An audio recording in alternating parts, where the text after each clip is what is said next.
Hello champions, ఎలా ఉన్నారు అందరూ? సో జువాలజీలో సెకండ్ ఇయర్ ఇంటర్లోని ఏవైతే ఇంపార్టెంట్ 8 మార్క్స్ క్వశ్చన్స్ ఉన్నాయో, అంటే 8 మార్క్స్ క్వశ్చన్స్ ఏవైతే మీకు ఇంపార్టెంట్గా వస్తాయో ఆ క్వశ్చన్స్ మనం ఇవాళ డిస్కస్ చేసుకోబోతున్నాం. ఆ డిస్కషన్లో మనం ఏం చేయబోతున్నాం అంటే, ఫస్ట్ ఆఫ్ ఆల్ మనం ఇంపార్టెంట్ క్వశ్చన్స్ చూసుకోవడమే కాకుండా వాటిని ఎలా అటెంప్ట్ చేయాలి, ఓకే, మనం దానికి ఏ స్ట్రాటజీ ఫాలో అటెంప్ట్ చేయాలి, అదొకటి మనం చూసుకుంటాం. దాని తర్వాత డయాగ్రామ్స్, లేబులింగ్, ఇంకా ఫ్లో చార్ట్స్ ఎలా వేయాలన్నది చూసుకుంటాం. టైం ఎలా మేనేజ్ చేసుకోవాలి, ఓకే, అది కాకుండా మ్యాక్సిమం ఎలా స్కోర్ చేయాలి, దానికి ఏం ట్రిక్స్ మనం అప్లై చేయొచ్చు అనేది మనం చూసుకుందాం. సరే అయితే, సో మొదలెట్టేసుకుందాం వితౌట్ ఎనీ డిలే. మొత్తం ఎండ్ వరకు చూడండి, మీకు అంత బోధపడిపోతుంది, ఏమి డౌట్స్ మీకు ఉండవు. సో ఫస్ట్ ఆఫ్ ఆల్ మనకి సెక్షన్ సిలో బేసిక్గా 8 మార్క్స్ క్వశ్చన్స్ ఇస్తారు, ఓకే. సో సెక్షన్ సిలో మీకు 19, 20 ఇంకా 21 క్వశ్చన్స్ ఏవైతే ఉంటాయో ఈ 3 క్వశ్చన్స్ మీకు 8 మార్క్స్లోకి వస్తాయి. అయితే ఇప్పుడు ఫర్ సపోజ్ నేను మీకు ఒక క్వశ్చన్ అడుగుతాను. ఇప్పుడు ఫర్ సపోజ్ మీకు 19, 20, 21 క్వశ్చన్లోని మీకు డౌట్ రావచ్చు, మీరు ఏ 2 క్వశ్చన్లు అటెంప్ట్ చేద్దాం అనుకుంటున్నారు అనేసి. సో అక్కడ మీ క్లారిటీ ఎక్కడ ఉండాలి అంటే, మీరు ఏ చాప్టర్లో మంచిగా ఉన్నారో, లేదంటే ఏ క్వశ్చన్స్ మీరు ఈజీగా అనిపిస్తున్నారో ఆ చాప్టర్ ఇంకా ఆ క్వశ్చన్స్ మీరు సెలెక్ట్ చేసుకోండి. అలాగే 2 చాప్టర్స్ మీరు సెలెక్ట్ చేసుకోవాలి. మీరు చూసుకుంటే 3 చాప్టర్ల నుంచి మీకు వస్తుంది సర్క్యులేటరీ సిస్టమ్, అంటే బాడీ ఫ్లూయిడ్స్ అండ్ సర్క్యులేషన్ నుంచి, దాని తర్వాత ఎక్స్క్రీటరీ ప్రోడక్ట్ అండ్ ఎలిమినేషన్ నుంచి, అది కాకుండా జెనెటిక్స్ చాప్టర్ నుంచి. ఈ 3 చాప్టర్ల నుంచి మీకు 8 మార్క్స్ క్వశ్చన్స్ వస్తాయి. సరేనా? సో ఫస్ట్ ఆఫ్ ఆల్ మనం బాడీ ఫ్లూయిడ్స్ అండ్ సర్క్యులేషన్ నుంచి ఏవైతే క్వశ్చన్స్ ఉన్నాయో చూసుకుందాం. సో ఈ పర్టికులర్ క్వశ్చన్ ఏదైతే ఉందో ఇది బాడీ ఫ్లూయిడ్స్ ఇంకా సర్క్యులేషన్ నుంచి వచ్చింది, ఓకే. సో ఇందులో మనం ఏం చూసుకోబోతున్నామో చూసుకోండి, శ్రద్ధగా చూడండి, ఓకే. అయితే ఇక్కడ మనం చూసుకుంటే స్ట్రక్చర్ ఆఫ్ హార్ట్ నుంచి మనం మొదలెట్టబోతున్నాం. సో ఏం అడిగారంటే, describe the structure of heart of man with the help of a neat label diagram. ఒక మంచి డయాగ్రామ్ వేసుకుంటూ హార్ట్ స్ట్రక్చర్ ఎక్స్ప్లెయిన్ చేయండి అంటున్నారు. సో మనం ఇక్కడ హైలైట్ చేసుకుంటే ఏవైతే ఇంపార్టెంట్ పాయింట్స్ ఉన్నాయో మనం చూసుకుందాం. ఫస్ట్ ఆఫ్ ఆల్ ఒక ఇంపార్టెంట్ విషయం గుర్తుపెట్టుకోండి, ఎప్పుడైనా మీకు స్ట్రక్చర్ ఆఫ్ హార్ట్ అని అడిగినప్పుడు మీకు డయాగ్రామ్ గ్యారంటీగా వేయాలి, ఓకే. వాళ్ళు ఇక్కడ స్పెసిఫిక్గా మెన్షన్ చేసినప్పుడైతే ఖచ్చితంగా వేయాలి, వితౌట్ ఎనీ డౌట్. ఇప్పుడు మంచి లేబుల్ డయాగ్రామ్ ఎలా ఉంటుంది అంటే, బేసిక్గా మీకు ఈజీ డయాగ్రామ్ నేను ఇక్కడ డిస్ప్లే చేస్తున్నాను. ఇక్కడ మీరు చూసుకుంటే ఇక్కడ హార్ట్ 4 చేంబర్స్ క్లియర్గా కనబడాలి. Right auricle, left auricle, right ventricle, left ventricle. దాని తర్వాత ఏవైతే అయోటా ఇంకా పల్మనరీ వెయిన్, పల్మనరీ ఆర్టరీ ఇవన్నీ ఏవైతే ఉన్నాయో, దాని తర్వాత మీది ఏవైతే యాక్చువల్గా కనెక్షన్స్ ఉన్నాయో ఇక్కడ సెమీల్యూనార్ వాల్వ్స్ అవన్నీ ఏవైతే ఉన్నాయో, ఏవైతే ఏట్రియో వెంట్రికులర్ వాల్వ్స్ అన్ని ఉన్నాయో అవన్నీ కూడా మీరు కరెక్ట్గా చూపించాలి. ఇది మీరు చేయాల్సిన బేసిక్ పని డయాగ్రామ్ వేస్తున్నప్పుడు, ఓకే. సో మీరు ఫస్ట్ ఎప్పుడైతే స్ట్రక్చర్ అని అడుగుతారో, structure of heart, the heart is mesodermal in origin, అదొకటి చెప్పండి, ఓకే. ఇంకా ఎక్స్టర్నల్ ఇంకా ఇంటర్నల్ స్ట్రక్చర్ రెండు చెప్పాలి. సో ఫస్ట్ ఎక్స్టర్నల్ స్ట్రక్చర్ మనం చూసుకుంటే, it is a thick walled muscular and pulsating organ situated in the mediastinum, okay. It is covered by a double walled pericardium which consists of outer fibrous pericardium and inner serous pericardium. So ఇదన్నీ రాసిన తర్వాత ఏదైతే వీటి మధ్యలో fluid ఉందో దాన్ని ఏంటంటాం, pericardial fluid అని అంటాం. ఆ పెరికార్డియల్ ఫ్లూయిడ్ ఏం చేస్తుందంటే, it reduces friction between the 2 membranes and allows free movement of the heart. వీటి రెండింటి మధ్యన ఏదైతే ఫ్రిక్షన్ ఉన్నదో ఆ ఫ్రిక్షన్ ని తగ్గించి ఈజీగా వాటి రెండింటిని మూవ్ అవడానికి పనిచేస్తుంది, అది ఒకటి చెప్తాం. So there are outer, middle myocardium and inner most endocardium. ఇది వాల్ ఆఫ్ ద హార్ట్ గురించి చెప్తున్నారు. సో ఇవన్నీ మీకు ఇంపార్టెంట్ పాయింట్స్, ఇవన్నీ గుర్తుంచుకోండి. మీరు పాయింట్ వైజ్ గా రాయాలి, తొందరగా రాయకండి. ఫస్ట్ ఆఫ్ ఆల్ అదే నేను మీకు చెప్తున్నాను, ఎప్పుడైనా మీరు ఆన్సర్ రాస్తారు అంటే మీరు పాయింట్ వైజ్ గా రాయండి. సో పాయింట్ వైజ్ గా రాయడం చాలా ఇంపార్టెంట్, పాయింట్ వైజ్ గా రాయడం మర్చిపోకండి. ఇదంతా మీకు కవర్ అయిపోయింది. దాని తర్వాత endothelium covers the heart valves also and is continuous with. ఇదంతా చాలు, ఇక్కడ వరకు నేను ఏదైతే హైలైట్ చేస్తానో ఇది మీకు అది ఇంపార్టెంట్. ఇప్పుడు దీని తర్వాత మనం నెక్స్ట్ స్లైడ్కి వెళ్ళిపోదాం. నెక్స్ట్ స్లైడ్లో నేను మీకు అన్నట్టు ఇక్కడ నేను డయాగ్రామ్ చూపిస్తున్నాను. ఈ డయాగ్రామ్లో మీ మెయిన్గా ఇంపార్టెంట్ మీరు చేయాల్సింది ఏంటో చెప్తాను. మీరు మంచి ఆర్టిస్టిక్ లెవెల్ డయాగ్రామ్స్ ఏం అక్కర్లేదు, బేసిక్గా మీరు చూపించగలగాలి ఏదైతే యాక్చువల్గా హార్ట్లో పార్ట్స్ ఉన్నాయో, దాని స్ట్రక్చర్ ఏదైతే ఉందో దాన్ని క్లియర్గా మీరు చూపించగలిగితే చాలు, దాని తప్ప ఇంకేం అవసరం ఉండదు. సో అందుకే మీరు 4 చేంబర్లు మాత్రం మర్చిపోకుండా మీరు హైలైట్ చేయండి. సో ఈ 4 చేంబర్స్ చూసుకుంటే left auricle, right auricle, okay, right ventricle, దాని తర్వాత లెఫ్ట్ వెంట్రికల్. ఈ 4టిని ఫస్ట్ మీరు హైలైట్ చేస్తారు. దాని తర్వాత అయోటా ఏదైతే ఉందో, సిస్టమిక్ అయోటా, దేని నుంచి అయితే మెయిన్ బ్లడ్ వస్తుందో, ఓకే, లెఫ్ట్ వెంట్రికల్ నుంచి. దాని తర్వాత పల్మనరీ వెయిన్, పల్మనరీ ఆర్టరీ ఉంటుంది, ఏదైతే these are the connections with the lung, okay. దాని తర్వాత ఇక్కడ మీరు కిందకి ఏదైతే సిస్టమిక్ అయోటా ఉందో దాని కింద పార్ట్ ఇది. ఓకే, ఇక్కడ నుంచి వెనకేవా ఇది, ఇక్కడ నుంచి ఇదంతా బాడీది బ్లడ్ రైట్ ఆరికల్ కి లేదంటే రైట్ ఏటీఎం కి తీసుకొని వస్తున్నది. ఇది మీరు బేసిక్ గా వేసే డయాగ్రామ్. డయాగ్రామ్ లో లేబులింగ్ అనేది చాలా ఇంపార్టెంట్. లేబులింగ్ కరెక్ట్ గా ఒకేదిగా చేయండి. ఓకే, సో లేబులింగ్ చేసినప్పుడు స్ట్రైట్ గా స్కేల్ తీసుకొని స్కేల్ ఇలా పెట్టి ఒక లైన్ గీయండి. ఇష్టం వచ్చినట్టు మీ చేత్తో లైన్లు గీకండి. ఓకే, సో లేబులింగ్ మీద శ్రద్ధ పెట్టండి, చాలా ఇంపార్టెంట్ అది. ఓకే, ఇంకా వాల్వ్స్ ఏవైతే ఉంటాయో వాల్వ్స్ కి ఇక్కడ లేబులింగ్ నేను ఇవ్వలేదు, ఇక్కడ లేదు. కానీ ఇగో చూడండి, ఈ సెప్టమ్ కి లేబులింగ్ ఉంది, కానీ ఈ వాల్వ్స్ కూడా మీరు యాక్చువల్ గా హైలైట్ చేయాలి. సో ఆ వాల్వ్స్ కూడా హైలైట్ చేయండి. ఇక్కడ లేబులింగ్ లో మనం 4 చేంబర్స్ క్లియర్ గా చెప్తాము. ఓకే, డయాగ్రామ్స్ లో 4 చేంబర్స్ ని మనం క్లియర్ గా చెప్తాం. దాని తర్వాత వాల్వ్స్ కూడా చూపిస్తాం, నేను ఇక్కడ మెన్షన్ చేయలేదుగా, మీరు అది రాయండి. దాని తర్వాత ఏవైతే అయోటా ఇంకా వెనకేవా ఉందో దాన్ని మీరు క్లియర్ గా చెప్పాలి. ఓకే, చూపించాలి. దాని తర్వాత లాస్ట్ లో మీరు ఇంకోటి మర్చిపోకూడదు ఏంటంటే పల్మనరీ ఆర్టరీ ఇంకా వెయిన్ ఏదైతే ఉందో దాన్ని మర్చిపోకండి. సో దీంతో మీది పల్మనరీ ఆర్టరీ ఇంకా వెయిన్. సో దీంతో మీది బేసిక్ గా లేబులింగ్ ఇంకా డయాగ్రామ్ ఎలా ఉండాలో నేను చెప్పేశాను. ఇది డిట్టో మీరు ఇదే కాపీ చేయాలని లేదు, ఇది ఒక మోడల్ గా నేను మీకు చూపిస్తాను అంతే. నేను ఇప్పుడు అన్నట్టు ఎక్స్టర్నల్ స్ట్రక్చర్ నుంచి చూసుకుంటే హార్ట్ లో ఉన్నవి 4 చేంబర్స్ ఉన్నాయి అంటాం. Okay, so what are the 4 chambers? Okay, atria and 2 larger lower chambers called ventricles. So 2 atria ఉన్నాయి, 2 వెంట్రికల్స్ ఉన్నాయి. ఓకే, వీటి మధ్యన కొరోనరీ సల్కస్ అనేది ఉంటుంది. దాని తర్వాత muscular pouch like production, auricular appendix ఇవన్నీ మీకు అవసరం లేదు. ఓకే, మెయిన్ 2 ఏట్రియా 2 వెంట్రికల్స్ ఉన్నాయి. Atria and ventricles are separated by deep transverse known as coronary sulcus. ఇది మీకు ఇంపార్టెంట్, ఇక్కడ వరకు మీకు ఇంపార్టెంట్ ఇది. ఓకే, ఇది మీరు గుర్తుపెట్టుకోండి. మిగతాదంతా మీరు రాయిపోయినా పెద్ద ప్రాబ్లం లేదు. కొరోనరీ సల్కస్ వరకు రాయండి ఎక్స్టర్నల్ స్ట్రక్చర్ లో. ఇంటర్నల్ స్ట్రక్చర్ లో ఇంక ఏట్రియాని వెంట్రికల్ ని మనం డిఫైన్ చేయాలి. డిఫైన్ చేసినప్పుడు మన దగ్గర ఉన్న మెటీరియల్ బోల్డ్ ఉన్నది. దాంట్లో మనం ఎంత రాయాలి అంటే first of all okay, these are the receiving chambers. Atria అంటే ఏంటి? These are the receiving chambers and the upper chambers రాయండి. Okay, right one is larger than the left. మీరు రాయాలనుకుంటే రాయండి, రాయకపోయినా పెద్దగా పర్లేదు కానీ. Okay, they are separated by thin interatrial septum. ఇది important. In the fetal heart the atrial calls foramen ovale. Atrial septum కి చిన్న పోర్ ఉంటుంది, ఫొరామెన్ ఓవేల్ అని ఫీటల్ హార్ట్ లో. ఇది కవర్ అవ్వకపోతేనే చాలా ప్రాబ్లం అయిపోతుంది. ఇది అప్పట్లో చాలా అవసరం ఉంటుంది. ఆ హోల్ ఉండడం వల్ల బ్లడ్ సర్క్యులేషన్ ఈజీ, ఎందుకంటే అమ్మది బ్లడ్ వచ్చి వెళ్తూ ఉంటుంది కాబట్టి. ఓకే, అమ్మది బ్లడ్ తో కనెక్షన్ ఉంటుంది కాబట్టి అప్పుడు న్యూట్రియంట్స్ అనేవి ఈజీగా ఎక్స్చేంజ్ అవడానికి అప్పుడు ఫీటర్ హార్ట్ లో చిన్న ఫొరామిన్ ఓవేల్ అని ఉంటుంది. ఇది యాక్చువల్ గా బై బర్త్ అయ్యేటప్పటికల్లా కవర్ అయిపోవాలి. కొన్ని పిల్లల్లోని కొంతమంది ఇండివిజువల్స్ ఇది కవర్ అవ్వడం వల్లే హార్ట్ లో హోల్ ఉండడం వల్ల ప్రాబ్లమ్స్ అది వస్తాయి. Okay, so normally closes at birth when lungs become functional. అప్పుడు లంగ్స్ ఫంక్షనల్ గా ఉండవు కాబట్టి ఫొరామిన్ ఓవేల్ ఓపెన్ అయి ఉంటుంది. So it is represented by depression in the septum అవన్నీ అని అంటారు. Does not it causes patent foramen ovale అంటే ఇది ఒక హెల్త్ ఇష్యూ కాజ్ చేస్తుంది. Oxygenated and deoxygenated blood mix అయిపోయి చాలా పెద్ద ఇష్యూ అవ్వచ్చు. ఓకే, అది అన్నమాట. సో ఇది బేసిక్ గా మీ ఫొరామిన్ ఓవేల్ వరకు రాసుకోవచ్చు. ద రైట్ ఏట్రియం ఏం చేస్తున్నది ఇక్కడ ఫొరామిన్ ఓవేల్ వరకు రాసిన తర్వాత the right atrium receives deoxygenated blood different parts of the body except lungs. Lungs నుంచి అది డిఆక్సిజనేషన్ బ్లడ్ ని రిసీవ్ చేసుకోదు త్రూ ద 2 కేవల్ వెయిన్స్. దాని తర్వాత ఇట్ ఆల్సో వెనా కేవా ఏదైతే అంటారు receives blood from the myocardium wall of the heart through coronary sinus.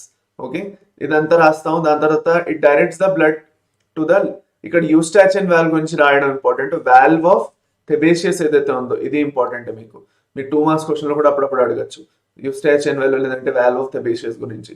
whose opening is into the right atrium is guarded by the valve of Thebesius. Opening of post caval vein is guarded by the valve of inferior or Eustachian valve. ఇవన్నీ valves గురించి మీరు రాయడం అవసరం, వీటి పేర్లు mention చేయడం అవసరం.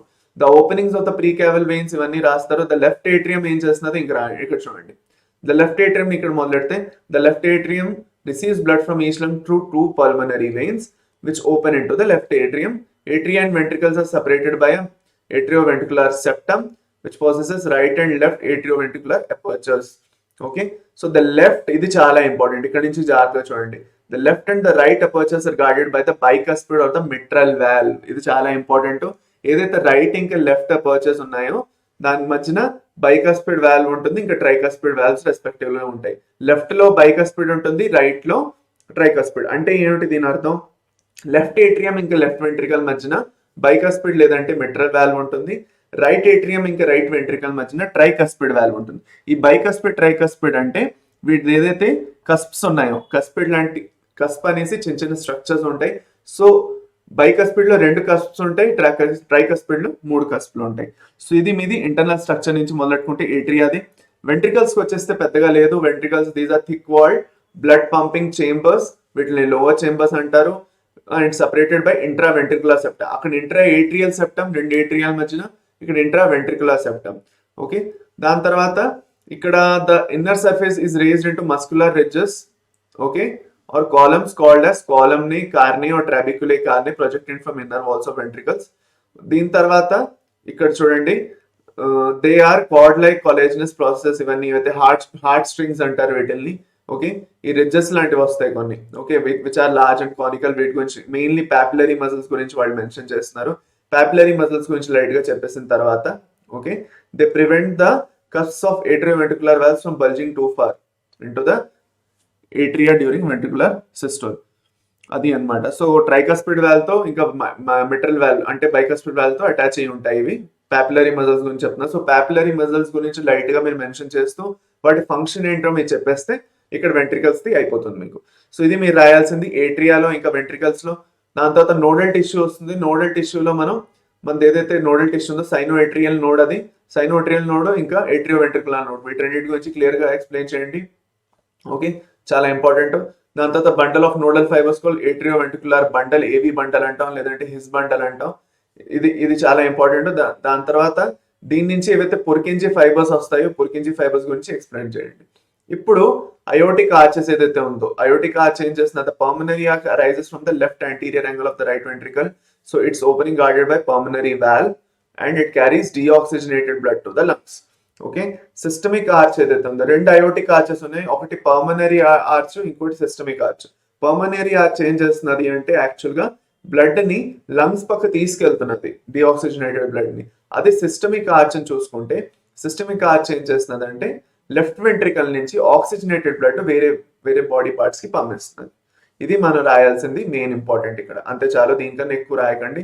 మీకు ఇంకా ఎక్స్ట్రా పాయింట్ రావాలంటే దీంట్లో చూసుకొని యాడ్ చేసుకోండి. కానీ మెయిన్ మీరు అయోటిక్ ఆర్చెస్ అంటే పల్మనరీ ఆర్చ్ ఇంకా సిస్టమిక్ ఆర్చ్, వీటి రెండింటి గురించి మీరు చెప్పాలి. ఇది మీరు చేయాల్సిన పని. దాని తర్వాత దీంతో మీకు యాక్చువల్గా మీది కంప్లీట్ అయిపోయింది. మీరు ఇంకొక ఇంపార్టెంట్ పాయింట్ ఇక్కడ ఏం గుర్తుపెట్టుకోవాలంటే ఈ ఆన్సర్ రాసినప్పుడు, ఇక్కడ ఫస్ట్ మీరు స్ట్రక్చర్ ఆఫ్ హార్ట్ లైట్ గా మొదలెట్టిన తర్వాత ఫస్ట్ డయాగ్రామ్ వేసుకోండి. డయాగ్రామ్ లాస్ట్ లో వేయకండి, అందుకే నేను ఈ ఫ్లోలో ఇలా పెట్టాను. ఫస్ట్ డయాగ్రామ్ వేసిన తర్వాత మీరు మ్యాటర్ రాయాలి. ఇంకా ఎందుకంటే మీరు ఆ డయాగ్రామ్ చూస్తూ ఈజీగా రాయగలరు. ఫస్ట్ పాయింట్ గడిగడికి మైండ్ లో గుర్తు తెచ్చుకొని రాయడం కన్నా ఆ డయాగ్రామ్ ఎదురుగుండా ఉంటే దాన్ని చూసుకొని రాయడానికి మీకు ఈజీగా ఉంటుంది. ఎగ్జామినర్ కూడా కరెక్ట్ చేసినప్పుడు వాళ్ళకి కూడా ఈజీగా ఉంటుంది కాబట్టి మార్క్స్ ఈజీగా పడతాయి. కాబట్టి ఫస్ట్ డయాగ్రామ్ వేసుకోండి, దాని తర్వాత మ్యాటర్ రాయండి. డయాగ్రామ్ మ్యాటర్ అంతా రాసిన తర్వాత లాస్ట్ లో డయాగ్రామ్ వేయొద్దు. ఓకే, అప్పుడు అంటే మార్క్స్ దొరకవని కాదు, మార్క్స్ పడవని కాదు, పడతాయి. కాకపోతే ఇలా అయితే మీకు ఈజీగా మార్క్స్ మంచిగా పడతాయని అర్థం. ఇది మీరు చేయాల్సింది టిల్ ద నోడల్ టిష్యూ అన్నీ అయిపోయింది.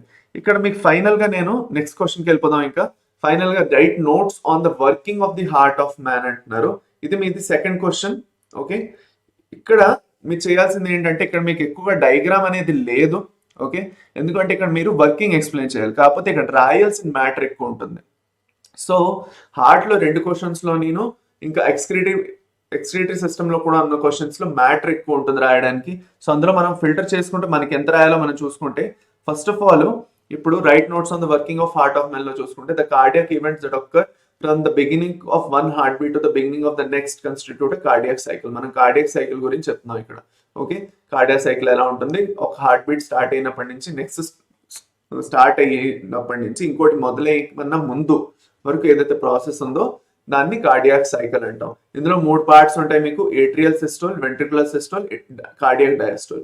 ఏట్రియల్ సిస్టోల్ అంటే ఏట్రియల్ కాంట్రాక్షన్, వెంట్రికులర్ సిస్టోల్ అంటే వెంట్రికులర్ కాంట్రాక్షన్, ఇంకా కార్డియాక్ డయాస్టోల్ అంటే దాన్ని జాయింట్ డయాస్టోల్ అని కూడా అంటారు. అంటే 2 రిలాక్స్ అవుతాయి అనమాట. ఏట్రియా ఇంకా వెంట్రికల్స్ 2 రిలాక్స్ అవుతాయి. సో ఇందులో ఫస్ట్ ఆఫ్ ఆల్ మీరు ఏం చేస్తారు, ఏట్రియల్ సిస్టోల్ నుంచి మొదలెడతారు. ఏట్రియల్ సిస్టోల్ గురించి ఎంత రాస్తారు, ఏట్రియల్ సిస్టోల్ ఎలా జరుగుతున్నది. Okay, it last about 0.1 second. Okay, అది అనమాట. It increases the blood flow by 30% వరకు పెరుగుతుంది. దీని తర్వాత ఇవన్నీ మీరు రాస్తారు. రాసిన తర్వాత వెంట్రికల్ సిస్టోల్ గురించి రాస్తారు. వెంట్రికల్ సిస్టోల్ ఏం జరుగుతున్నది, ఎస్ఏఎన్ నుంచి ఏవిఎన్ వరకు మెయిన్ ఇక్కడ మీరు ఎస్ఏఎన్ నుంచి మెయిన్ జనరేట్ అవుతుంది, సైనోఎట్రియల్ నోడ్ నుంచి మెయిన్ మీకు యాక్షన్ పొటెన్షియల్ జనరేట్ అవుతుందని చెప్తూ ఇక్కడ యాక్షన్ పొటెన్షియల్ సైనోఎట్రియల్ నోడ్ నుంచి ఏవిఎన్ కి ట్రాన్స్ఫర్ అయ్యి అది ఎలా చేస్తున్నది, దీనికి ఎంత టైం పడుతున్నది వెంట్రికల్ సిస్టోల్ కి. ఓకే, యాక్చువల్ గా ventricular systole increases the pressure causing the closure of AV valves, preventing the backflow of blood. Ventricular systole backflow ఎలా ప్రివెంట్ అవుతున్నది, వాల్వ్స్ వల్ల. ఓకే, ఇక్కడే మనం లబ్డబ్ సౌండ్ గురించి మాట్లాడుకుంటే, ఓకే ఇక్కడే లబ్డబ్ సౌండ్ వస్తుంది. It is production of first heart sound known as lub. Okay, మీరు ఏదైతే లబ్డబ్ సౌండ్ ఉందో హార్ట్ లో, అది వెంట్రికులర్ సిస్టోల్ లోని ఎప్పుడైతే బ్లడ్ వచ్చేస్తున్నానో ఒకసారి వాల్వ్స్ క్లోజ్ అయిపోతాయి కదా, ఏట్రియో వెంట్రికులర్, బైకస్పిడ్, ట్రైకస్పిడ్, అప్పుడు ఫస్ట్ టప్ సౌండ్ వస్తుంది, దాన్ని లబ్ సౌండ్ అంటాం. ఓకే, ఇది ఫస్ట్ పార్ట్. వెంట్రికులర్ సిస్టోల్ తర్వాత కార్డియక్ డయాస్టోల్ వచ్చేస్తే, కార్డియక్ డయాస్టోల్ ఏం జరుగుతుంది అంటే వెంట్రికల్స్ అన్ని రిలాక్స్ అవుతున్నాయి, అన్ని valves second set of valves close అవుతాయి. ఏదైతే రైట్ వెంట్రికల్ ఇంకా పల్మనరీ ఆర్చ్ మధ్యన, ఇంకా లెఫ్ట్ వెంట్రికల్ ఇంకా అయోటా మధ్యన ఉందో, సిస్టమిక్ అయోటా మధ్యన ఉందో. సో ఇది మీరు యాక్చువల్ గా డబ్ సౌండ్ అంటాం. దీన్ని జాయింట్ డయాస్టోలిక్ ఫేజ్ అని కూడా నేను మీకు చెప్పాను. ఇవన్నీ ఇంపార్టెంట్ పాయింట్స్ మీరు మెన్షన్ చేస్తూ లాస్ట్ లో కార్డియాక్ అవుట్పుట్ అంటే ఏంటో అన్నది రాసేయండి. The volume of blood pumped out by each ventricle for each heart beat. Stroke volume, the volume of blood pumped out by each heart from each ventricle per minute is known as cardiac output. So cardiac output the main ఏదైతే formula ఉందో అది కాకుండా మీ బాడీలో 5440 లేదంటే 5 litres blood per minute circulate అవుతున్నది అన్నట్టు మీరు యాక్చువల్గా లాస్ట్ లో ఎక్స్ప్లెయిన్ చేస్తే ఈ ఆన్సర్ అక్కడ కంప్లీట్ అయిపోతుంది. సో ఈ ఆన్సర్ నేను చెప్పినట్టు మీకు ఎలాంటి డయాగ్రామ్ అయితే లేదు. Okay, so diagram for suppose ఇంకొక ఇంపార్టెంట్ విషయం ఏంటంటే అప్పుడప్పుడు మీకు only working of the heart of మ్యానే కాకుండా, ఓకే డబుల్ సర్క్యులేషన్ మీద add a note on double circulation అంటారు. సో అప్పుడు మీరు ఇది రాయొచ్చు. అప్పుడు లేదంటే మీకు ఈ డబుల్ సర్క్యులేషన్ గురించి రాయకపోయినా పర్వాలేదు. So only when they ask add a note on double circulation, okay అప్పుడే ఇది మీరు రాయండి. సో ఎప్పుడైతే add a note on double circulation అని వాళ్ళు అన్నారనుకోండి క్వశ్చన్లో, అప్పుడు మీరు ఇది యాడ్ చేయండి, లేదంటే ఇది అవసరం లేదు. ఓకే, ఇది నేను మీకు చెప్దాం అనుకున్నాను. సో డబుల్ సర్క్యులేషన్ అంటే ఏమీ కాదు, హార్ట్ నుంచి లంగ్స్ వరకు వెళ్ళి లంగ్స్ నుంచి బ్యాక్ టు హార్ట్ వస్తున్నది. దిస్ ఇస్ వన్ సర్క్యులేషన్, దీన్ని పల్మనరీ సర్క్యులేషన్ అంటాం. ఓకే, బ్లడ్ ప్యూరిఫై అవ్వడానికి అలా చేస్తుంది. దాని తర్వాత హార్ట్ నుంచి బాడీ పార్ట్స్ అన్నిటికి వెళ్ళి మళ్ళీ బాడీ పార్ట్స్ అన్నిటి నుంచి మళ్ళీ హార్ట్ వరకు మళ్ళీ బ్లడ్ వస్తుంది. ఇది ఇంకొక సర్క్యులేషన్, దీన్ని సిస్టమిక్ సర్క్యులేషన్ అంటాం. ఇలాంటి 2 సర్క్యులేషన్స్ గురించి మాట్లాడుకున్నప్పుడు దాన్ని డబుల్ సర్క్యులేషన్ అంటాం. అదే ఇక్కడ రాసున్నది. ఒకసారి మీరు ఎప్పుడైతే ఇది మీకు ఎందుకు ఒకసారి జస్ట్ అంటే ఎగ్జామ్కి వెళ్ళే ముందు ఒకసారి చూసుకొని వెళ్ళడం ఎందుకు ఇంపార్టెంట్ అంటే అప్పుడప్పుడు ఆ క్వశ్చన్లో ఎలాంటి ఎక్స్టెన్షన్ మీకు వచ్చింది అంటే మీరు ఇది రాయొచ్చు. సో ఇవి 2 క్వశ్చన్లో మీకు ఉన్నాయి బ్లడ్ బాడీ ఫ్లూయిడ్స్ ఇంకా సర్క్యులేషన్ నుంచి. బాడీ ఫ్లూయిడ్స్ అండ్ సర్క్యులేషన్ అయిన తర్వాత మీరు థర్డ్ క్వశ్చన్కి వచ్చేస్తే మనం ఇది ఎక్స్క్రీటరీ సిస్టమ్ నుంచి మీకు ఉంది. ఎక్స్క్రీటరీ సిస్టంలో మీకు మళ్ళీ 2 క్వశ్చన్స్ ఉంటాయి. ఫస్ట్ క్వశ్చన్కి వచ్చేస్తే describe the excretory system of man giving the structure of nephron. అంటే మనం ఎక్స్క్రీటరీ సిస్టమ్ మెయిన్ గా నెఫ్రాన్ స్ట్రక్చర్ ఇస్తూ ఎక్స్ప్లెయిన్ చేయాలి. ఇక్కడ మనం మూడు విషయాలు గుర్తుపెట్టుకోవాలి. మన ఎక్స్క్రీటరీ సిస్టమ్ లోని నెఫ్రాన్ ది స్ట్రక్చరే కాకుండా kidney structure, kidney and okay basic excretory system the structure ఏదైతే ఉందో,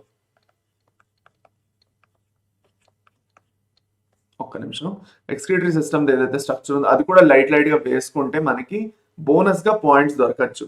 అంటే ఇప్పుడు ఏంటంటే ఇక్కడ ఫర్ సపోజ్ మీరు ఇప్పుడు నన్ను అడిగితే ఇది ఇంపార్టెంటా సార్ మీరు అడుగుతారు. ఓకే, కిడ్నీ ఇంకా ఎక్స్క్రీటరీ సిస్టమ్ ది డయాగ్రామ్ వేయాలా అని మీరు అడగచ్చు. సో కంపల్సరీ కాదు కిడ్నీ ఇంకా ఎక్స్క్రీటరీ సిస్టమ్ మొత్తం ది డయాగ్రామ్ వేయడం.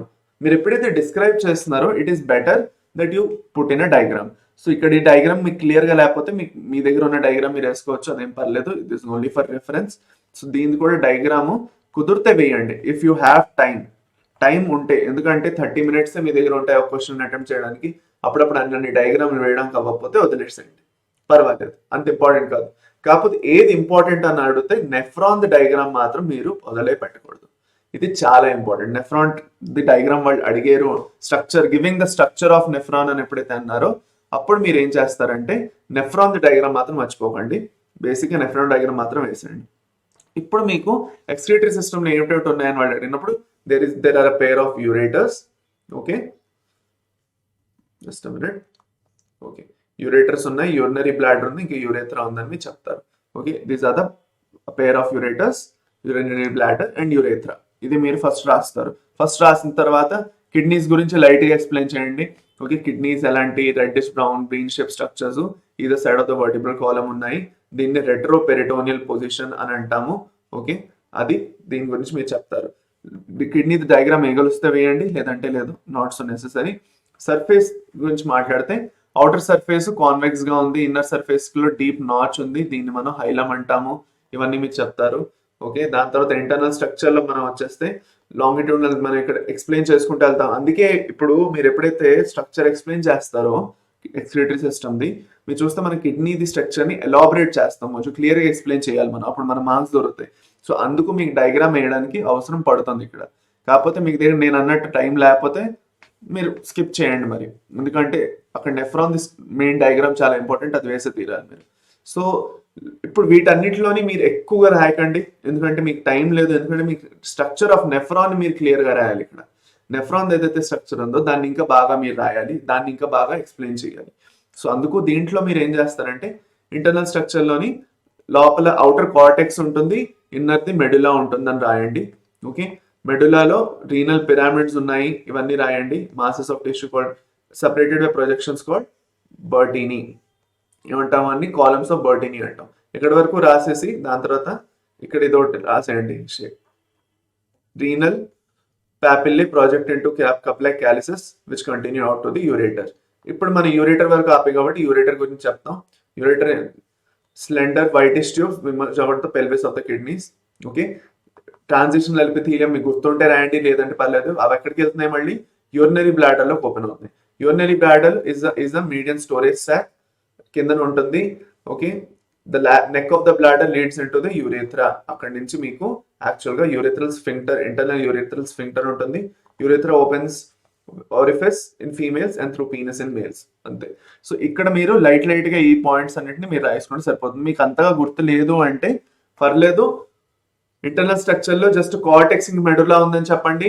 దాని తర్వాత యూరేటర్స్ అనేవి కనెక్ట్ కిడ్నీస్ నుంచి యూరిన్ ని తీసుకెళ్లి యూరినరీ బ్లాడర్ తో కనెక్ట్ చేస్తున్నాయని చెప్పండి. యూరినరీ బ్లాడర్ ఏం చేస్తున్నదంటే యూరిన్ ని స్టోర్ చేసి రిలీజ్ చేయడానికి హెల్ప్ చేస్తున్నదని చెప్పండి. చాలు, దీని తప్ప మీకు పెద్దగా ఇంకేమీ టెన్షన్ తీసుకోవాల్సిన అవసరం లేదు.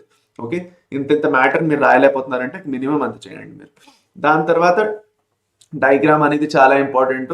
Okay, very much important. ఈ డయాగ్రామ్ అనేది మర్చిపోకండి. నెఫ్రాన్ ది స్ట్రక్చర్ ఏదైతే ఉందో అది చాలా ఇంపార్టెంట్. ఇది ఈజీ డయాగ్రామ్, నేను మీకు ఇక్కడ చెప్పాను, అందుకని పెద్ద కష్టమైంది పెట్టలేదు. ఒకసారి డయాగ్రామ్ ఫస్ట్ డయాగ్రామ్ వేసిన తర్వాత మీరు స్ట్రక్చర్ ఆఫ్ నెఫ్రాన్ పక్కకి వెళ్ళండి. ఓకే, ఇప్పుడు మీకు 2 పేజీల్లో ఈ ఆన్సర్లు అన్ని ఏవైతే ఉన్నాయో ఇవి మీరు 2 పేజీల్లో రాయాలి. ఈ 2 పేజీల్లో ఆన్సర్ రాయాల్సి అన్నప్పుడు మన దగ్గర టైం ఎక్కువ లేదు కాబట్టి ఫస్ట్ పేజ్ లో మీరు ఇది రాసి ఇదంతా మీరు కంప్లీట్ చేసేయాలి. ఫస్ట్ పేజ్ లో అంతే, దానికన్నా ఎక్కువ మీరు రాయకండి. ఫస్ట్ పేజ్ లో మీరు ఇది కంప్లీట్ అయిపోయిన తర్వాత ఒక డయాగ్రామ్ వేసుకొని సెకండ్ పేజ్ లో స్ట్రక్చర్ ఆఫ్ నెఫ్రాన్ ఎక్స్ప్లెయిన్ చేయడం మొదలెట్టండి. ఇక్కడ స్ట్రక్చర్ ఆఫ్ నెఫ్రాన్ లో మీకు బేసిక్ గా ఉన్న structures Bowman capsule. Okay, so Bowman's capsule first రాస్తారు. బౌమన్స్ క్యాప్సూల్ ఉంది. ఓకే, దాని తర్వాత పీసీటీ, దాని తర్వాత లూప్ ఆఫ్ హెన్లీ గురించి రాయండి. దాని తర్వాత డిసిటీ రాసిన తర్వాత ఫైనల్ గా 5th లో మీరు ఏం రాస్తారు అంటే కలెక్టింగ్ డక్ట్ గురించి రాస్తారు. సో కలెక్టింగ్ డక్ట్ వరకు రాయండి. ఓకే, ఒకసారి కలెక్టింగ్ డక్ట్ వరకు రాసిన తర్వాత ఫస్ట్ ఇవన్నీ మీరు లైన్ గా రాసేసుకోండి. లైన్ గా ఇవన్నీ రాసుకున్న తర్వాత ఫర్దర్ ఒక్కొక్క దాన్ని క్లియర్ గా మీరు ఎక్స్ప్లెయిన్ చేయండి. ఓకే, ఈ ఎక్స్ప్లెనేషన్ ఎలా చేస్తారు అంటే ఇక్కడ నేను మీకు చూపించేస్తాను. ఫస్ట్ మీరు నెఫ్రాన్ గురించి రాసినప్పుడు బౌమన్స్ క్యాప్సూల్ వరకు లైట్ గా దీన్ని ఎక్స్ప్లెయిన్ చేసిన తర్వాత మిగతాది మీరు మొదలెట్టేయచ్చు. ఓకే, ఇక్కడ మీరు చూసుకుంటే each kidney has nearly 1 million nephrons, అది మీరు మెన్షన్ చేయండి.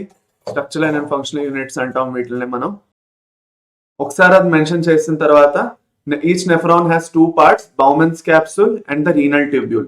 ఓకే, బౌమన్స్ క్యాప్సూల్ లోని మనం main Bowman's capsule first part ఇక్కడ రాసుకున్నాం.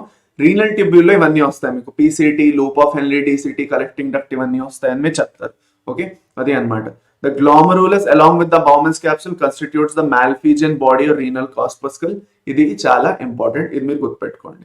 ఓకే, సో ఇవన్నీ మీరు రాసిన తర్వాత ఓకే మీకు ఇక్కడ మధ్యలో ఇంకేమైనా కొన్ని పాయింట్స్ మీకు యాడ్ చేసుకోవాలంటే ఇక్కడ నేను మెటీరియల్ ఎలాగో మీకు పీడిఎఫ్ యాక్చువల్గా టెలిగ్రామ్ లో పంపిస్తాను కాబట్టి మీరు అవి ఇంక్లూడ్ చేసుకోండి. నేను అన్ని మెన్షన్ చేయట్లేదు, కాకపోతే ఈ మీ ముఖ్యమైన పాయింట్స్ మీరు రాసుకోవడం మర్చిపోవద్దు, ఇక్కడ నేను హైలైట్ చేసింది. దాని తర్వాత ఒక్క దాని గురించి మనం ఎక్స్ప్లెయిన్ చేసుకుంటాం. ఇంకా the tubules continues further and forms a highly convoluted coiled and convoluted proximal convoluted tubule. దాని తర్వాత hair pin shape Henle's loop వస్తుంది. దాని తర్వాత దేనికైతే డిసెండింగ్ అసెండింగ్ లిమ్స్ ఉంటుంది is the next part of the tubule. ఇప్పుడు the proximal part of the ascending limb is thin and distal part is thick, ఇది అవసరం లేదు కానీ the thick ascending limb continues into the distal convoluted tubule. The DCT continues as a initial collecting duct in the cortex. Some initial collecting ducts unite to form a straight collecting duct. ఇవన్నీ మీరు రాస్తారు. In the medulla, ఇక్కడ మీరు in the medulla the tubes of each pyramid join the duct of Bellini. ఇది చాలా important, which finally opens on the tip of the renal papilla. Okay, so the contents of the duct of Bellini are discharged into the renal pelvis through the renal calyx. ఈ points అని మీరు mention చేస్తారు. అయితే ఇక్కడ మీకు ఇది గుర్తుపెట్టుకోండి, మాల్ఫిజియన్ కార్పస్కల్ అంటే Bowman's capsule plus glomerulus, PCT, DCT ఏవైతే ఉన్నాయో అవి యాక్చువల్గా కార్టికల్ రీజియన్ లో ఉంటాయి. ఇంకా లూప్ ఆఫ్ హెన్లే ఏదైతే ఉందో అది మెడ్యులరీ రీజియన్ అంటే మెడ్యులా రీజియన్ లో ఉంటుంది. ఓకే, అది అన్నమాట. ఏవైతే నెఫ్రాన్స్, కొన్ని నెఫ్రాన్స్ లూప్ ఆఫ్ హెన్లీ చాలా లాంగ్ ఉండి మెడ్యులా వరకు వెళ్ళిపోతుంటాయి, చాలా డీప్ గా వెళ్తే వాటిని మనం జూక్స్టా మెడ్యులరీ నెఫ్రాన్స్ అంటాం. ఇది మీకు గుర్తుంటే రాయండి, లేదంటే పర్వాలేదు. Just important point, just juxtamedullary nephrons అనే ఒక పాయింట్ ఇంక్లూడ్ చేయగలిస్తే చేయండి. ఇది అన్నమాట. దీని తర్వాత కావాలంటే ఇంకా మీకు ఇక్కడ మెయిన్ ఇంకా ఎక్స్ట్రాగా కొంచెం డిఫైన్ చేయాలంటే ఎఫరెంట్ ఇంకా ఎఫరెంట్ ఆర్టీరియోలు ఎలా వచ్చి ఎలా వెళ్తున్నాయి అవన్నీ మీరు ఎక్స్ప్లెయిన్ చేయొచ్చు. ఇంకా వాసరెక్టా గురించి లైట్గా ఎక్స్ప్లెయిన్ చేయొచ్చు, కానీ మెయిన్ ఇక్కడ వరకు మీరు రాయడం అవసరం. ఓకే, ఇది మీరు రాయాల్సింది ఎక్స్క్రీటరీ సిస్టమ్ ది స్ట్రక్చర్ అడిగితే, ఇంకా నెఫ్రాన్ ది స్ట్రక్చర్ అడిగితే. ఈ క్వశ్చన్ తర్వాత మీకు ఇంకో క్వశ్చన్ ఏదైతే వస్తుంది అంటే first of all explain the physiology of urine formation, అంటే యూరిన్ అనేది ఎలా ఫార్మ్ అవుతున్నది అన్నది ఒక క్వశ్చన్ మీకు ఎక్కువగా అడగడం జరిగింది. ఫిజియాలజీ ఆఫ్ యూరిన్ ఫార్మేషన్ లో 3 ప్రాసెస్లు ఉన్నాయి. ఆ 3 ప్రాసెస్లు ఫస్ట్ ఇలా రాసుకోండి: glomerular filtration, selective reabsorption, tubular secretion. ఈ క్వశ్చన్ లో డయాగ్రామ్ అనేది కంపల్సరీ కాదు. ఓకే, కాకపోతే మీరు ఒక డయాగ్రామ్ వేయగలిస్తే మీకు అది ఈజీగా కూడా ఉంటుంది, మార్క్స్ కూడా పడడానికి ఎక్కువ ఛాన్సెస్ ఉంటాయి. ఎందుకంటే బయాలజీలో మనం బాటనీ అవనండి, జువాలజీ అవనండి, 8 మార్క్స్ క్వశ్చన్స్ లో మనం డయాగ్రామ్స్ లేకపోయినా ఏదో ఎక్స్ప్లెయిన్ చేస్తూ ఒక ఫ్లో చార్ట్ లాంటిది ఏమైనా వేసినా కూడా మీకు మార్క్స్ మంచిగా ఇస్తారు. అది సో ఈ 3 ప్రాసెస్లు ఫస్ట్ మీరు రాసుకున్న తర్వాత నెక్స్ట్ మీరు ఓకే ఇక్కడ ఏం చేస్తారంటే దీంట్లో బేసిక్ గా మీరు మొదలెట్టేస్తారు ఇంకా ఆన్సర్ ఏం జరుగుతున్నది ఏమిటి.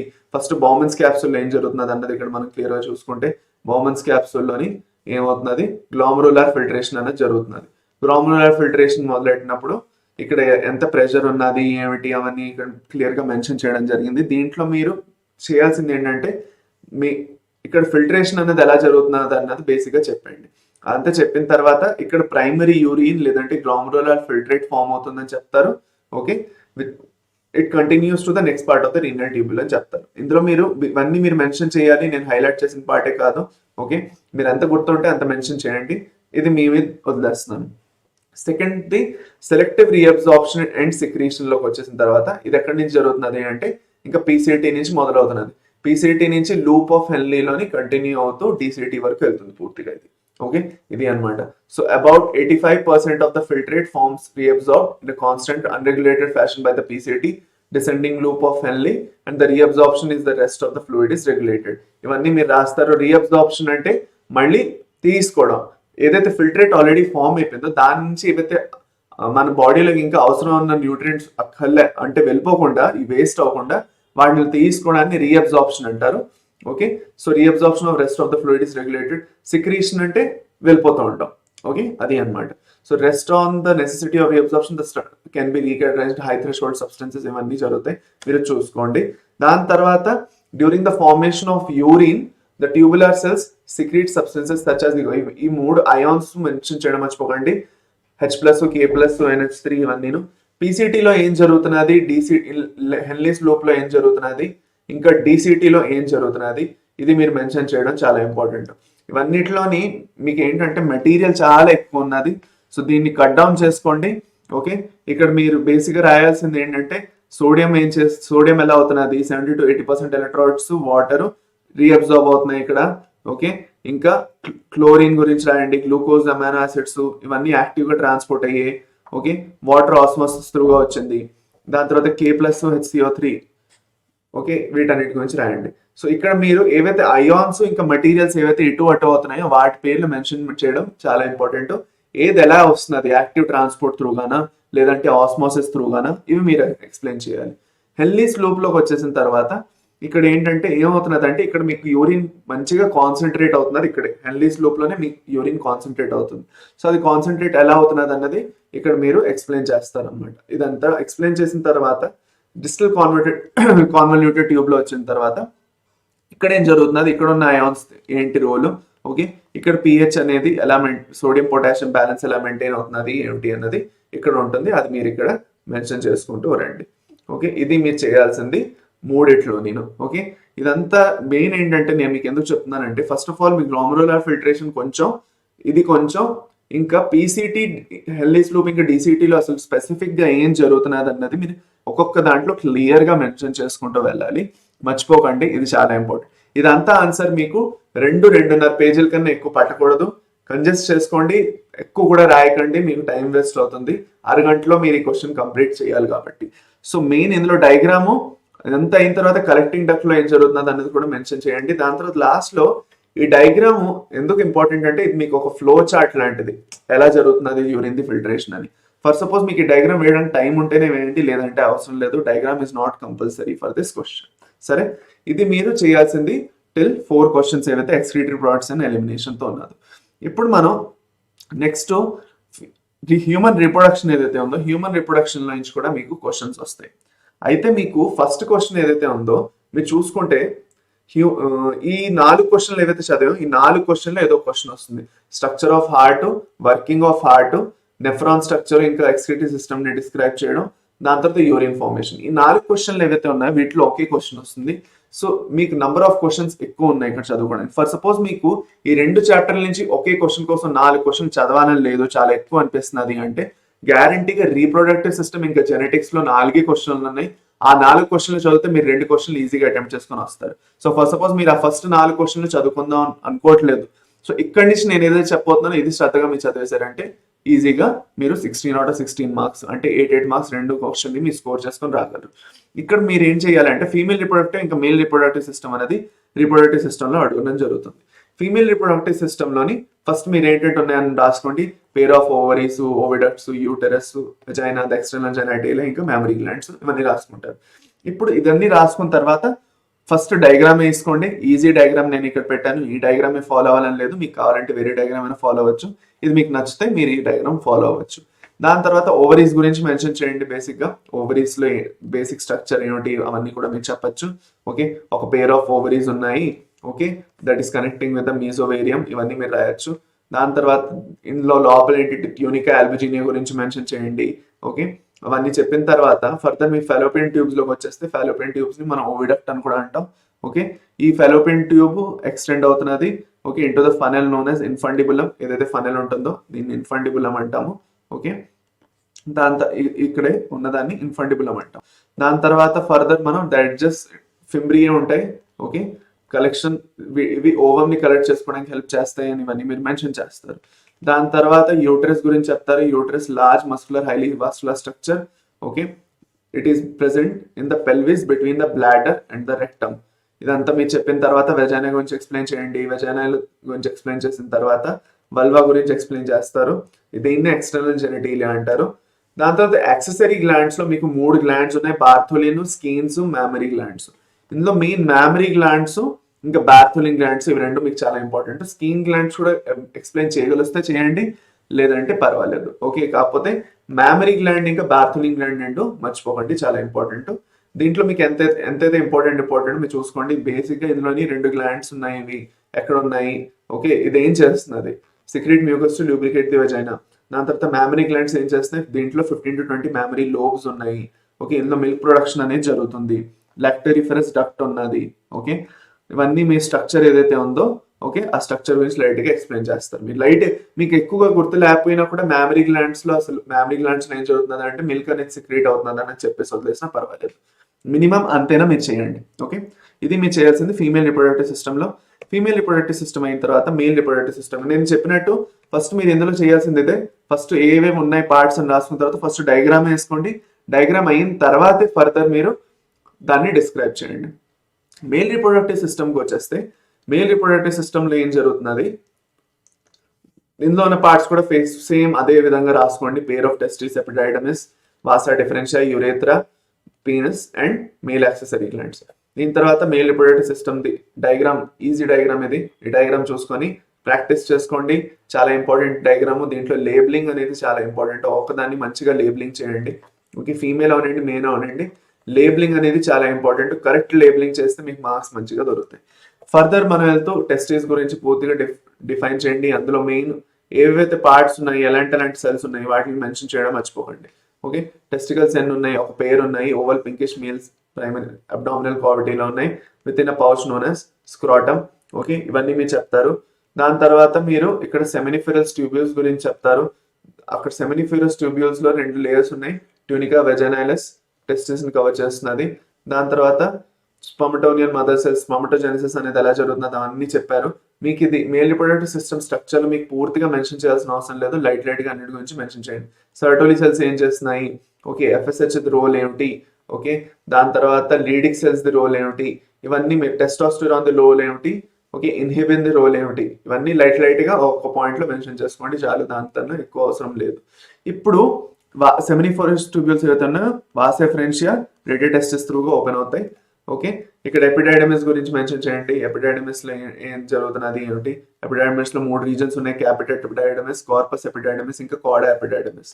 ఈ 3 మీరు మెన్షన్ చేస్తారు. దాని తర్వాత వాసా డిఫరెన్షియాకి వచ్చేస్తే వాసా డిఫరెన్షియాలోని ఏం జరుగుతున్నది, ఎజాక్యులేటరీ డక్ట్ ఉంటుంది, అది కన్వర్జ్ అవుతూ యూరేత్రలోకి ఓపెన్ అవుతున్నది. మేల్స్ లో యూరేత్రా ఏదైతే ఉందో terminal duct. Okay, it is the common passage okay of reproductive and urinary system. ఇది మీరు మెన్షన్ చేయండి. దాని తర్వాత penis serves as urinal duct and also intromittent organ transfer spermatozoa. ఇవన్నీ మీరు గుర్తుపెట్టుకోండి. లాస్ట్ లోని ఇది the enlarged bulbous end of penis is called glans penis. Okay, and loose fold of the skin is known as prepuce. ఇక్కడ వరకు మీరు రాసేస్తే మీది structure complete అవుతుంది. ఇక్కడ మీరు ఇంతే రాయకుండా యాక్సెసరీ గ్లాండ్స్ గురించి లైట్ మెన్షన్ చేయాలి. అయితే యాక్సెసరీ గ్లాండ్స్ లో మీకు బోల్డ్ అంతా మెన్షన్ చేయాల్సిన అవసరం లేదు. వాటి పేర్లు ఫస్ట్ రాసేసేయండి. 3 యాక్సెసరీ గ్లాండ్స్ ఉన్నాయని చెప్పి ఈ 3 రాయడం important. Seminal vesicles, prostate glands, bulbourethral glands. ఇవి రాసిన తర్వాత ఓకే వీటిలోని 60% వాల్యూమ్ దీని వల్లే వస్తున్నది సెమైనల్ ఫ్లూయిడ్ లో. దాని తర్వాత 15-13% ఆఫ్ సీమెన్ దీని వల్ల వస్తున్నది. ఇవి 2 మీరు మెన్షన్ చేయండి. దాని తర్వాత బల్బో యూరిథ్రల్ ది మెయిన్ వీటన్నిటి రోల్ ఏమిటి, ఓకే, ఆ రోల్ ఒకటి మెన్షన్ చేయండి. అది మీకు మెయిన్ చేయాల్సిన ఇంపార్టెంట్. దీంట్లో ఏమిటి ఉంటుంది, సెమైనల్ వెసికల్స్ నుంచి వచ్చిన ఫ్లూయిడ్ లోని fructose, protein, citric acid, inorganic phosphorus, potassium, prostaglandins, fructose. Fructose ఇంకా ప్రోస్టాగ్లాండిన్స్ ని స్పెసిఫిక్ గా మెన్షన్ చేయకండి, టైం ఉండదు. దాని తర్వాత ప్రోస్టాగ్లాండిన్స్ చూసుకుంటే ఇదేం చేస్తున్నది అంటే okay clear slightly acidic, activates spermatozoa and provides nutrition to the sperms. దాని తర్వాత bulbourethral glands, Cowper glands అని కూడా అంటాము. ఇది ఆల్కలైన్ ఫ్లూయిడ్ రిలీజ్ చేస్తాయి. దానివల్ల లూబ్రికేషన్ అనేది జరుగుతుంది. ఓకే, ఇది మీరు మెన్షన్ చేయాలి. ఈ ఇంపార్టెంట్ పాయింట్స్ మెన్షన్ చేస్తే చాలు. అనవసరంగా ఎక్స్ట్రా రాయకండి. హాఫ్ అన్ అవర్ లో ఈ ఆన్సర్స్ కంప్లీట్ చేయాలి మీరు.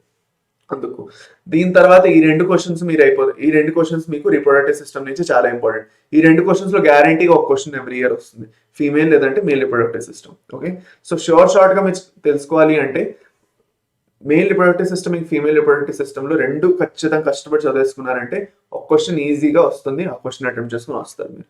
దాని తర్వాత మనం జెనెటిక్స్ చాప్టర్కి వచ్చేద్దాం. జెనెటిక్స్ చాప్టర్ లో మనం వచ్చేస్తే ఇక్కడ మల్టిపల్ అలీల్స్ ఇంకా క్రిస్ క్రాస్ ఇన్హెరిటెన్స్, ఈ క్వశ్చన్స్ ఎక్కువగా అడిగారు మీకు. ఓకే, సో మల్టిపల్ అలీల్స్ అంటే ఏమిటి, మల్టిపల్ అలీల్స్ అంటే మోర్ దాన్ 2 అలీల్స్ ఉంటే దాన్ని మల్టిపల్ అలీల్స్ అంటారు. ఒక జీన్ కి ఆల్టర్నేటివ్ ఫార్మ్స్ ఎక్కువగా 2 ఉంటాయి, ఆ 2 కన్నా ఎక్కువ ఉంటే దాన్ని మల్టిపల్ అలీల్స్ అంటారు. ఆ మల్టిపల్ అలీల్స్ లోని ఏబిఓ బ్లడ్ గ్రూపింగ్ యూస్ చేసుకొని మీరు ఎక్స్ప్లెయిన్ చేయండి అని చెప్పారు. సో కార్ల్ ల్యాండ్స్టైనర్ అనే అతను ఎవరైతే ఉన్నారో అతనే యాక్చువల్ గా దీన్ని డిస్కవర్ చేశారు. దాని గురించి అంతా మీరు చెప్తారు. ఏబిఓ బ్లడ్ గ్రూపింగ్ గురించి లైట్ గా మీరు ఎక్స్ప్లెయిన్ చేయండి. దాంట్లో ఫీనోటైప్స్ ఎలాంటి ఉంటాయి, A blood group, B blood group, AB blood group, O blood group, అవన్నీ మీరు చెప్తారు. ఈ టేబుల్ అనేది చాలా ఇంపార్టెంట్, ఈ టేబుల్ మర్చిపోకండి. ఓకే, దీంట్లో కరెక్ట్గా ఈ టేబుల్ ఎలా ఉందో అలాగే గుర్తుపెట్టుకోండి. ఈ టేబుల్ మీరు రాయడం ఇంపార్టెంట్. ఓకే, దాని తర్వాత ఏం జరుగుతున్నది అన్నది పూర్తిగా రాయండి. ఎన్ని క్రోమోజోమ్ నెంబర్ 9 మీద ఉన్నది, ఓకే, ఇది మీరు రాయండి. దాని తర్వాత ABC blood, ABO blood groups నేను ఎలాగైతే చెప్పాను అది. ఓకే, ఇందులో ఏం జరుగుతున్నది, first of all B has antigen B on RBC and anti A antibody ఉందని చెప్తున్నారు. Blood group AB has both anti and anti B. అంటే మీరు ఏం చేస్తున్నారంటే ఒక బ్లడ్ గ్రూప్ నుంచి లైట్ గా ఎక్స్ప్లెయిన్ చేస్తారు. బిలో ఏముంది, ఏలో ఏముంటున్నది, ఏబిలో ఏముంటుంది, ఇంకా ఓలో ఏముంటున్నది ఎక్స్ప్లెయిన్ చేసి మీరు ఈ టేబుల్ వేయండి. ఇది మీకు ఇంపార్టెంట్. దాని తర్వాత క్లంపింగ్ గురించి, అగ్లూటినేషన్ గురించి రాయగలుస్తారా అండి, లేదంటే పర్వాలేదు, అది ఎంత ఇంపార్టెంట్ కాదు. మెయిన్ గా మీరు అలీల్స్ ని ఎక్స్ప్లెయిన్ చేయాలి కాబట్టి జెనెటిక్ బేసిస్ ఇంపార్టెంట్ మీరు ఎక్స్ప్లెయిన్ చేయాలి. సో ఇక్కడ మీరు ఇదంతా రాయడం ఇంపార్టెంట్. ఓకే, అలీల్స్ ఏమిటి ఉన్నాయి, ఏది రిసెసివ్, ఏది డామినెంట్, రెండు కలిపి దీన్ని ఎలా కోడామినేట్ చేస్తున్నాయి, ఓకే, ఈ ఫినోటైప్ జినోటైప్ ఎలా వస్తున్నాయి, ఇది మీరు రాయడం ఇంపార్టెంట్. ఇది అన్ని రాయండి. మిగతాదంతా ప్రాసెస్ అవన్నీ ఐసో అగ్లూటినెన్స్ అవన్నీ రాయాల్సిన అవసరం లేదు, టైం వేస్ట్ చేయకండి. మెయిన్ 3 అలీల్స్ ఏమిటి ఉన్నాయి, ఐఏ ఐబి ఐఓ. ఆ 3 అలీల్స్, ఆ 3 అలీల్స్ లో ఐఓ ఏదైతే ఉందో it is recessive. IA and IB ఏవైతే ఉన్నాయో they are codominant over IO. ఇది మీరు రాయాలి, చాలా ఇంపార్టెంట్. దాని తర్వాత ఈ టేబుల్ ఒకటి వేసుకోండి, దీంతో మీ ఆన్సర్ అయిపోతుంది, టైం వేస్ట్ చేయవద్దు. ఇది అయిన తర్వాత దీంట్లో డయాగ్రామ్స్ అనేవి లేవు, బికాస్ జెనెటిక్స్ లో మీకు డయాగ్రామ్స్ ఉండవు. ఓకే, సో అందుకే మీకు ఈజీ అయిపోతుంది ఇక్కడ. దాని తర్వాత chromosomal theory of sex determination లో వచ్చేస్తే సెక్స్ క్రోమోజోమ్స్ ని అనలైజ్ చేసి ఎలా మన సెక్స్ డిటర్మైన్ చేస్తాం అనేది chromosomal theory of sex determination లో మనం ఎక్స్ప్లెయిన్ చేస్తాం. దాంట్లో మనం మేల్ హెట్రోగామిటీ, ఫీమేల్ హెట్రోగామిటీ, ఇవన్నీ ఎక్స్ఎక్స్ఎక్సో టైపు, ఇవన్నీ మీరు ఎక్స్ప్లెయిన్ చేసుకుంటూ వెళ్ళాలి. Okay, first of all XX XO type మీరు ఎక్స్ప్లెయిన్ చేయండి. ఓకే, ఎక్స్ఎక్స్ఎక్సో టైప్ ఎందులో ఉంటుంది, గ్రాస్ ఓపర్ లో ఉంటుంది, అందులో ఎలా జరుగుతున్నది అవన్నీ చెప్పండి. దాని తర్వాత ఎక్స్ఎక్స్ఎక్స్వై టైప్ లో మీరు వెళ్తే హ్యూమన్ బీయింగ్స్, డ్రాసోఫిల్లా, వీటన్నిటిలో అది ఉంటుంది. అయితే ఫస్ట్ ఆఫ్ ఆల్ దీంట్లో మనం హ్యూమన్ బీయింగ్ ఇక్కడ ఎక్స్ప్లెయిన్ చేసినా కూడా స్పెసిఫిక్ గా హ్యూమన్ బీయింగ్ నే తీసుకొని హ్యూమన్ బీయింగ్ లో ఎలా ఉన్నది అన్నది మనం క్లియర్ గా చెప్పాలి. ఓకే, సో అది మీరు ఇక్కడ పూర్తిగా ఎలాబరేట్ చేయకపోయినా పర్వాలేదు, లైట్ గా వస్తే చెప్పేసి వదిలేనా పర్లేదు, ఎందుకంటే దీని తర్వాత మనం హ్యూమన్స్ గురించి కొంచెం ఎక్స్ప్లెయిన్ చేయాలి ఎలాబరేట్ గాను. హ్యూమన్స్ లో ఎక్స్ఎక్స్ఎక్స్వై సిచ్యువేషన్ ఎలా ఉన్నది, 46 క్రోమోజోమ్స్ ఉంటాయి. ఓకే, దాంట్లో 44 క్రోమోజోమ్స్ ని ఆటోజోమ్స్ అంటాం, రెండింటిని ఎలోజోమ్స్ అంటాం. ఈ ఎలోజోమ్స్ ఎక్స్ఎక్స్ఎక్స్వై మారుతాయి అన్నది మనం చెప్పాలి. ఫీమేల్ హెట్రోగామిటీ గురించి చెప్పడం అవసరం. ఇది ఫీమేల్ హెట్రోగామిటీ ఎక్కువగా ఈ కొన్ని ఆర్గానిజమ్స్ లో జరుగుతుంది. సో ఆ ఆర్గానిజమ్స్ మెన్షన్ చేస్తూ చిన్న చిన్న క్రాసెస్ వేసుకోవడం చాలా అవసరం మీరు. ఓకే, దాంట్లో ZZ టైపు, దాంతో ZZ టైపు. ఫీమేల్ ఇంకా మేల్ హెట్రోగామిటీ అంటే, మేల్ హెట్రోగామిటీ అంటే ఏంటి, మేల్ XY అంటే రెండు వేరే వేరే గ్యామెట్స్ ఉన్నాయి, అది మేల్ లో ఉంటుంది. ఆ ఏ ఆర్గానిజమ్స్ లో అయితే మేల్ లో 2 డిఫరెంట్ టైప్స్ ఆఫ్ అలీల్స్ ఉన్నాయో, ఓకే, దాన్ని మనం XY అనేది ఏదైతే ఉందో మేల్స్ లో ఉంటుంది కాబట్టి మేల్ హెట్రోగామిటీ. ఫీమేల్స్ లో ఉన్న ఆర్గానిజమ్స్ లో ఫీమేల్ హెట్రోగామిటీ అని అంటాం. ఇది మనకు తెలుసు. సో ఇది మీరు రాసుకున్న తర్వాత లాస్ట్ లో సెక్స్ డిటర్మినేషన్ ఇన్ హ్యూమన్స్ ని స్పెసిఫిక్ గా మెన్షన్ చేస్తూ దాని గురించి ఇలాబరేట్ చేయండి. 44 ఆటోజోమ్స్ ఉంటాయి, 2 ఎలోజోమ్స్ ఉంటాయి. మేల్ లో అయితే XY ఇంకా 44 ఆటోజోమ్స్. ఇది ఫీమేల్ అనమాట, ఇది మేల్ అనమాట. ఓకే, సో దాని తర్వాత 23 క్రోమోజోమ్స్ ఉంటాయి, దాన్ని 22+X అంటాం ఫీమేల్ లోని. మేల్ లో 22+X and 22+Y 2 types of వస్తాయి. ఫీమేల్ లో ఓన్లీ 22+X అనేది వస్తుంది, దాన్ని మేల్ హెట్రోగామిటీ అని కూడా అంటాం. ఇది బేసిక్ గా మీరు చదవాల్సింది chromosomal theory of sex determination. అయితే ఈ 2 క్వశ్చన్స్ అయిన తర్వాత బేసిక్ గా ఈ క్వశ్చన్ అయిన తర్వాత మీకు 3 క్వశ్చన్ ఒకటి వస్తుంది, that is Chris cross inheritance అన్నది. 3 క్వశ్చన్లు టోటల్ ఉన్నాయి, సారీ మీకు ఇందులోని. ఈ 3 క్వశ్చన్లు నుంచి ఒక క్వశ్చన్ మీకు గ్యారంటీగా వస్తుంది. Multiple alleles, criss cross inheritance, ఇంకా chromosomal theory of sex determination. Criss cross inheritance అంటే ఎక్సలింగ్ ఇన్హెరిటెన్స్ మనం క్రిస్ క్రాస్ ఇన్హెరిటెన్స్ అని అంటాం కదా. ఈ క్రిస్ క్రాస్ ఇన్హెరిటెన్స్ లోని మనం first of all criss cross inheritance అంటే ఏమిటి, అది ఎలా యాక్చువల్గా ట్రాన్స్మిట్ అవుతుంది, దాని స్కిప్ జనరేషన్ లేదంటే జిగ్జాగ్ ఇన్హెరిటెన్స్ అని కూడా అంటామని చెప్తాం. దాని తర్వాత దాంట్లో ఉన్న క్యారెక్టర్స్ ఏవైతే ఉన్నాయి, ఏంటి ట్రేట్స్ ఉన్నాయి, ఇది మేల్స్ లో ఎక్కువగా వస్తుంది ఫీమేల్ కన్నా, మేల్స్ ని ఎక్కువ ఎఫెక్ట్ చేస్తుంది. ఓకే, దాని తర్వాత affected males get disease from their mothers. Okay, దాని తర్వాత ఫీమేల్ హోమోజైగస్ ఎఫెక్టెడ్ అయితే అన్ని సన్స్ ఎఫెక్ట్ అవుతారు. ఇవన్నీ మీరు పాయింట్స్ రాసుకోండి. దాని తర్వాత కామన్ హిమోఫీలియా, కలర్ బ్లైండ్నెస్, ఇవన్నీ రాసుకోండి. రాసుకున్న తర్వాత ఇక్కడ ఇంకోటి ఏం అడిగారంటే explain the inheritance of once explain inheritance, ఏదో ఒకటి ఎక్స్ప్లెయిన్ చేయండి అన్నారు. సో మనం ఏదో ఒకటి ఎక్స్ప్లెయిన్ చేయొచ్చు. నేను ఇక్కడ కలర్ బ్లైండ్నెస్ గురించి ఎక్స్ప్లెయిన్ చేశాను ఇక్కడ. Okay, this is regarding colour blindness. మీరు హిమోఫీలియా కావాలంటే హిమోఫీలియా కూడా మీరు ఎక్స్ప్లెయిన్ చేయొచ్చు. ఓకే, సో ఇక్కడ నేను కలర్ బ్లైండ్నెస్ గురించి ఎక్స్ప్లెయిన్ చేశాను. ఓకే, ఇంక్లూడ్ చేశాను. మీరు కావాలంటే వేరే ఏదైనా ఎక్స్ప్లెయిన్ చేయొచ్చు, అది మీ ఇష్టం. దీంట్లో మీరు చేయాల్సింది ఏంటంటే అక్కడ యాక్చువల్గా ఎలా జరుగుతున్నది ఇన్హెరిటెన్స్ అన్నది మీరు ఎక్స్ప్లెయిన్ చేసిన తర్వాత ఒక క్రాస్ వేసుకోవడం చాలా ఇంపార్టెంట్. క్రాస్ లేదంటే పెడిగ్రీ చార్ట్. బేసిక్గా ఈ పెడిగ్రీ చార్ట్ మీరు వేసేస్తే మీకు మార్క్స్ కంప్లీట్గా దొరికిపోతాయి. పెడిగ్రీ చార్ట్లో మనం ఎక్స్ప్లెయిన్ చేస్తాం అనమాట. ఫాదర్ నుంచి ఓకే డాటర్కి ఎలాగా క్యారీ చేసింది, okay how the daughter is carrying it, and daughter carry చేసిన తర్వాత సన్కి ఎలా వచ్చింది అన్నది మనం ఎక్స్ప్లెయిన్ చేస్తాం. కాబట్టి పెడిగ్రీ చార్ట్ అనేది ఇంపార్టెంట్. ఇది ఒకటి మాత్రం మర్చిపోకుండా ఒకసారి గుర్తుపెట్టుకోండి, మెన్షన్ చేసేయండి పెడిగ్రీ చార్ట్. టైం ఉంటే, టైం లేకపోతే పర్వాలేదు వదిలేయండి. Okay, it's not compulsory. Okay, ఇది దీని తర్వాత ఫైనల్గా లాస్ట్లో చూసుకుంటే మీకు ఇంకా 2 క్వశ్చన్స్ ఉన్నాయి. ఇది మీకు ఎక్కువగా అడగలేదు. ఓకే, చాలా ఆస్క్డ్ వెరీ లెస్, చాలా తక్కువ టైమ్స్ అడిగారు. ఓకే, సో ఈ 2 క్వశ్చన్స్ మీరు చదువుకోవాలని ఉంటే మీరు చదువుకోండి, లేదంటే మీరు యాక్చువల్గా వీటిని స్కిప్ చేయొచ్చు. ఓకే, ఫస్ట్ ఆఫ్ ఆల్ మీరు 100% షూర్ అవుదాం అనుకుంటున్నారు. ఓకే, మీరు యాక్చువల్గా సర్క్యులేటరీ సిస్టము ఇంకా ఎక్స్క్రిటరీ సిస్టమ్ ఏదైతే ఉందో, హార్ట్ ఇంకా నెఫ్రాన్స్ స్ట్రక్చర్ ఏదైతే ఉందో, అవన్నీ ఆ చాప్టర్ అంతా మీరు చదవాలనుకోవట్లేదు అంటే ఈ 2 క్వశ్చన్స్ ఒకసారి చూసుకోండి లాస్ట్లోని. ఇట్ విల్ బి యూస్ఫుల్, ఎందుకంటే మీరు ఏ క్వశ్చన్ మిస్ అవ్వకుండా ఉంటారు దానివల్ల. లేదంటే యాక్చువల్గా ఈ 3 questions multiple Chris cross inheritance, chromosomal theory of inheritance, ఇంకా మల్టిపల్ ఎలీల్స్, ఈ 3 క్వశ్చన్లు మీరు చదువుకుంటే చాలా సరిపోతుంది. ఇది అన్నమాట మీరు చేయాల్సిన పని. అయితే ఫైనల్గా నేను మీకు ఇదన్నీ చెప్పేశాను. మీరు ఇంకొక ఇంపార్టెంట్ విషయం ఏం చేయాలి అంటే, మీరు ఎంసెట్ ఆంధ్ర నుంచి లేదంటే తెలంగాణ నుంచి మీరు ఎంసెట్ కోసం మీరు ప్రిపేర్ అవుతున్నారు అంటే కిందన మేము ఒక డిస్క్రిప్షన్లో నేను ఒక క్వైరీ ఫామ్ అటాచ్ చేస్తున్నాను. దాంట్లో మీరు చేయాల్సింది ఏంటంటే, మీరు ఈ ఎగ్జామ్కి ప్రిపేర్ అవుతున్నప్పుడు మీరు ఎలాంటి డిఫికల్టీస్ మీరు ఫేస్ చేస్తున్నారు, మీకు ఎలాంటి గైడెన్స్ కావాలి, వేదాంత తెలుగు ఛానల్ నుంచి మీకు ఏం గైడెన్స్ కావాలి, మెంటర్షిప్ కావాలో దాని గురించి క్లియర్గా మీరు మెన్షన్ చేయండి మీ పేరుతో పాటు. Will address those concerns and doubts. సరేనా? సో మర్చిపోకండి ఆ విషయం. డెఫినెట్గా డిస్క్రిప్షన్లో ఉన్న లింక్ని క్లిక్ చేసి చెక్ చేసుకోండి. గూగుల్ ఫామ్ ఉంటుంది, ఒక సర్వే ఫామ్, దాన్ని ఆ క్వైరీ ఫామ్ని యాక్చువల్గా మీరు అడ్రస్ చేయండి. లాస్ట్లో ఇంకా చెప్పాల్సింది ఏం లేదు. మీకు మ్యాక్సిమం నేను చెప్పిందంతా అర్థమైందని నేను నమ్ముతున్నాను. ఓకే, క్వశ్చన్స్ని అటెంప్ట్ చేసినప్పుడు ఒకటే ఇంపార్టెంట్, ఫస్ట్ లైట్గా దాన్ని డిస్క్రైబ్ చేసి కంటెంట్ని మీ డయాగ్రామ్ వేసుకోవాలి. డయాగ్రామ్ వేసుకున్న తర్వాత మిగతా కంటెంట్ అంతా రాయండి.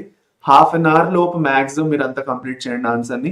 ఓకే, డయాగ్రామ్స్ లేబుల్ మంచిగా చేయడం మర్చిపోకండి. డయాగ్రామ్స్ చాలా మంచిగా ఉండాలని ఇంపార్టెంట్ కాదు, క్లియర్గా ఉండడం చాలా ఇంపార్టెంట్. సో టైం అనవసరంగా ఎక్కువ వేస్ట్ చేయకండి డయాగ్రామ్ మీద, ఎందుకంటే మీరు కంటెంట్ కూడా రాయాలి, దానికి కూడా మార్క్స్ ఉంటుంది కాబట్టి. సో మీకు ఇంకా దీంట్లో ఇంకేమైనా డౌట్స్ ఉంటే డెఫినెట్గా కమెంట్ సెక్షన్లో చెప్పడం మర్చిపోకండి. అండ్ ఇలాంటి ఇంకా సెషన్ కోసం సెషన్ లైక్ చేయండి, ఇంకా ఛానల్ని సబ్స్క్రైబ్ చేసుకోండి. బాయ్, మళ్ళీ నెక్స్ట్ సెషన్లో కలుద్దాం.